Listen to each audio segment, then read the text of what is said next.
சிறகடிக்க ஆசை சீரியல்ல இந்த ரோகிணி ஃப்ராடு ஹாஸ்பிட்டலுக்கு ஃபோன் பண்ணி இந்த மாதிரி என்னோட ரகசியத்தெல்லாம் எதுக்காக வெளியில சொன்னீங்க அப்படின்னு சொல்லி சீதா மேலேயே கம்ப்ளைண்ட் பண்ணிடுறாங்க.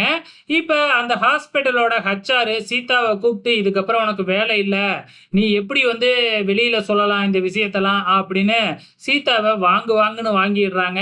அது மட்டும் இல்ல, நீ வந்து இதுக்கப்புறம் இங்க வேலை பார்க்கவே முடியாது அப்படிங்கிற மாதிரி சொல்ல ஆரம்பிச்சிட்டாங்க. சீதா வந்து கெஞ்ச ஆரம்பிச்சிடுறாங்க. உடனே அங்க ஹெச்ஆர் இருந்துகிட்டு பரிதாபப்பட்டு, சரி உனக்கு தண்டனை கொடுக்காம இருக்க முடியாது, அதனால இந்த மாசம் உனக்கு பாதி சம்பளம் தான், இதை வாங்குறதா இருந்தா இரு, இல்லைன்னா நீ வேலையை விட்டு போயிடலாம் அப்படின்னு சொல்லிடுறாங்க.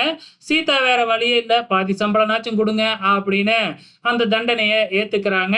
இது ஒரு பக்கம் போய்கிட்டு இருக்கிறப்ப இங்க வந்து பாத்தீங்கன்னா நம்ம முத்துவும் கார் சவேரியா வெளியில போயிடுறாரு. நைட்டு ஃபுல்லா காலையில தான் வருவேன் அப்படின்னு சொல்லிடுறாரு. அதே மாதிரி நம்ம ரவியும் வந்து பாத்தீங்கன்னா ஒரு பர்த்டே பார்ட்டி இருக்கு, அதனால நான் மிட் நைட் மேல ஆகும் அப்படின்னு ஸ்ருதிக்கு ஃபோன் பண்ணி சொல்லிடுறாங்க. ஆக மொத்தத்துல முத்து ரவி இவங்க ரெண்டு பேருமே வர மாட்டாங்க இல்லையா, அதனால நம்ம ஸ்ருதியும் மீனாவும் வந்து ஒன்னா தான் பெட்ல படுத்திருக்கிறாங்க. அப்ப நம்ம ஸ்ருதி வந்து நம்ம பேய் படம் பார்க்கலாம் அப்படின்னு சொல்லிட்டு ஒரு ஹாரர் மூவியை டேப்ல போட்டுட்டு பார்த்துக்கிட்டு இருக்கிறாங்க. மீனா பேயை பார்த்த உடனே கத்த ஆரம்பிச்சிடுறாங்க.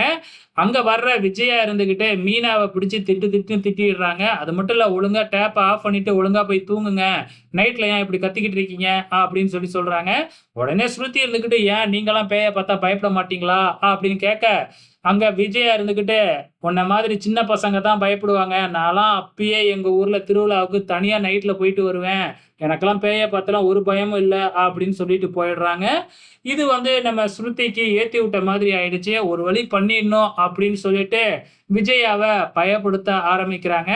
அதாவது ஒரு ஸ்பீக்கரை வச்சு அதுல த்ரில்லர் படத்துல வர்ற சவுண்ட் எஃபெக்ட் எல்லாம் விட்டு விஜயாவ கதிகலங்க வைக்கிறாங்க. இந்த பக்கம் விஜயாவ கதிகலங்க வைக்கிறாங்க அப்படின்னா வாண்டடா மனோஜும் அந்த சவுண்ட் எல்லாம் கேட்டுட்டு ரொம்பவுமே பயப்பட ஆரம்பிச்சிட்டாப்ல. நாளைக்கு என்ன நடக்க போகுது அப்படிங்கிறத பொறுத்திருந்து பார்க்கலாம்.